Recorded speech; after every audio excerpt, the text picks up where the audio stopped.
Hello student, DElEd second semester. आज का आपका विषय है भारतीय विचारकों के शैक्षिक विचार। इसमें हम आज स्वामी विवेकानंद जी के बारे में जानेंगे। भारत की अमर विभूति स्वामी विवेकानंद जी का जन्म 12 जनवरी 1863 को कोलकाता में हुआ था। इनका वास्तविक नाम नरेंद्र नाथ दत्त था। इनके पिता का नाम श्री विश्वनाथ दत्त था। वे कलकत्ता के प्रसिद्ध वकील थे। इनकी माता श्रीमती भुवनेश्वरी देवी अत्यंत बुद्धिमती, गुणवती एवं परोपकारी महिला थीं। स्वामी जी पर अपनी मां के व्यक्तित्व की अमिट छाप पड़ी। वे बाल्यावस्था से ही पूजा पाठ में रुचि लेते हुए ध्यानमग्न हो जाते थे। चूंकि धर्म एवं सेवा कार्य में इनकी जन्म से ही रुचि थी, अतः उन्होंने सेवा का व्रत लेकर संन्यास ले लिया। सन 1893 ईस्वी में इन्होंने विश्व धर्म सम्मेलन में भाग लिया और अमेरिका गए।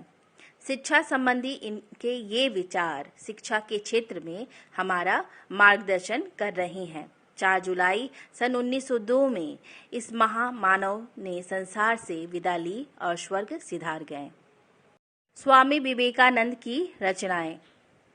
हिंदू धर्म, चिंतनीय बातें, स्वाधीन भारत, व्यवहारिक जीवन में विवेकानंद जी से वार्तालाप, वेदांत, विवेकानंद जी के उद्गार, देववाणी, राजयोग, ज्ञान योग, भक्ति योग, कर्म योग, धर्म आदि ये सभी इनकी प्रमुख रचनाएं हैं। शिक्षा दर्शन। शिक्षा दर्शन में स्वामी विवेकानंद जी के अनुसार यदि शिक्षा का अर्थ सूचनाओं से होता तो पुस्तकालय संसार के सर्वश्रेष्ठ संत होते तथा विश्वकोश ऋषि बन जाते। शिक्षा के उद्देश्य। स्वामी विवेकानंद के अनुसार शिक्षा के उद्देश्य निम्नलिखित होने चाहिए। पहला, पूर्णता को प्राप्त करने का उद्देश्य। दूसरा, शारीरिक एवं मानसिक विकास का उद्देश्य। तीसरा, नैतिक तथा आध्यात्मिक विकास का उद्देश्य। चौथा, चरित्र निर्माण का उद्देश्य। पांचवा, आत्मविश्वास, श्रद्धा एवं आत्मत्याग की भावना का उद्देश्य। छठवां, विभिन्नता में एकता की खोज का उद्देश्य। और 7वां पॉइंट है धार्मिक विकास का उद्देश्य। शिक्षा दर्शन के आधारभूत सिद्धांत। पहला है पुस्तकों का अध्ययन ही शिक्षा नहीं है। दूसरा, बालक तथा बालिका दोनों को समान शिक्षा मिलनी चाहिए। तीसरा पॉइंट है चित्त की एकाग्रता की शक्ति ज्ञान प्राप्त करने की कुंजी है। इस शक्ति को विकसित करने के लिए ब्रह्मचर्य आवश्यक है। चौथा पॉइंट है शिक्षा ऐसी हो जो बालक का शारीरिक, मानसिक, नैतिक तथा आध्यात्मिक विकास करे। पांचवा, स्त्रियों को विशेष रूप से धार्मिक शिक्षा दी जाए। छठवां पॉइंट है मात्र पुस्तकीय ज्ञान द्वारा अध्ययन शिक्षा नहीं है। और 7वां पॉइंट है मन, वचन तथा कर्म की शुद्धि आत्म नियंत्रण है। स्वामी विवेकानंद के अनुसार शिक्षा उस सन्निहित पूर्णता का प्रकाश है जो मनुष्य में पहले से ही विद्यमान है। स्वामी विवेकानंद के शिक्षण संबंधी विचार। पहला है पाठ्यचर्या। स्वामी जी ने पाठ्यचर्या के अंतर्गत उन सभी विषयों को सम्मिलित किया जिनके अध्ययन से आध्यात्मिक उन्नति के साथ साथ भौतिक उन्नति भी होती रहे।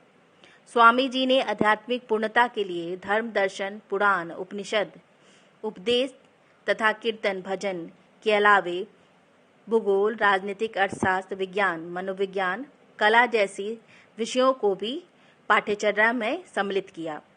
इन सब के अतिरिक्त अंग्रेजी भाषा एवं पाश्चात्य विज्ञान के अध्ययन के अतिरिक्त मातृभाषा एवं संस्कृत की शिक्षा को प्रमुख स्थान दिया।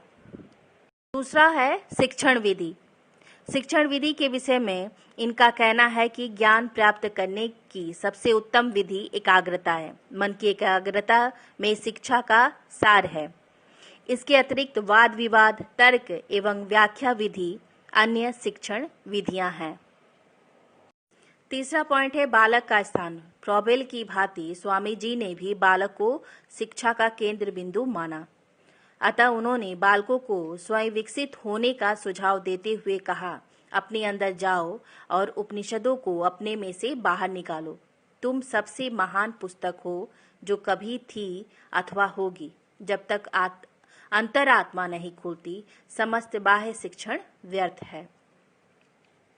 चौथा पॉइंट है शिक्षक का स्थान। शिक्षा की प्रगति के तभी संभव है जब गुरु शिष्य में मित्रतापूर्ण संबंध हो। स्वामी विवेकानंद के अनुसार शिक्षक एक दार्शनिक मित्र तथा पथ प्रदर्शक है जो बालक को अपने ढंग से अग्रसर होने के लिए सहायता प्रदान करता है। और पांचवा पॉइंट है अनुशासन व दंड। स्वामी जी शारीरिक दंड के समर्थक नहीं थे। उनका मानना है कि बालकों को किसी प्रकार का शारीरिक दंड या अनुचित दबाव नहीं देना चाहिए। शारीरिक दंड या अनुचित दबाव से बालक को विकास के अवसर नहीं मिलते। शिक्षा के अन्य पहलू। पहला है जनसाधारण की शिक्षा। स्वामी जी के समय शिक्षा जनसाधारण को सुलभ न थी। भारतीय समुदाय की आर्थिक दृष्टि से हीन दशा को सुधारने के लिए जनसाधारण की शिक्षा पर बल दिया और कहा, मैं जनसाधारण की अवहेलना करना महान राष्ट्रीय पाप समझता हूँ। यह हमारे पतन का मुख्य कारण है। दूसरा पॉइंट है स्त्री शिक्षा। स्वामी जी अपने देश की स्त्रियों की दयनीय दशा के प्रति बहुत सचेत थे। वे स्त्रियों को सम्मानपूर्ण स्थान देना चाहते थे, इसीलिए उन्होंने स्त्री शिक्षा पर बहुत बल दिया। स्वामी विवेकानंद की शिक्षा को देन। पहला है स्वामी जी ने वेदांत को व्यवहारिक रूप प्रदान किया। उन्होंने मानव सेवा को बहुत ऊंचा स्थान दिया। उन्होंने मानव सेवा को ही ईश्वर की सेवा माना। दूसरा पॉइंट है स्वामी जी ने आध्यात्मिक और भौतिक दोनों प्रकार की आवश्यकताओं की पूर्ति पर बल दिया। उन्होंने कहा कि जब तक हम भौतिक दृष्टि से सुखी नहीं होते, तब तक ज्ञान, भक्ति और योग सब कल्पना की वस्तु है।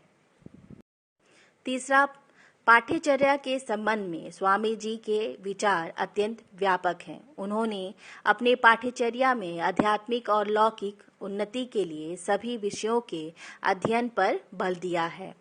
चौथा पॉइंट है स्वामी जी द्वारा बताए गए शिक्षा के उद्देश्य आज की परिस्थितियों में अत्यंत सामायिक हैं। वे बालक की उन्नति और विकास में विशेष योगदान दे सकते हैं।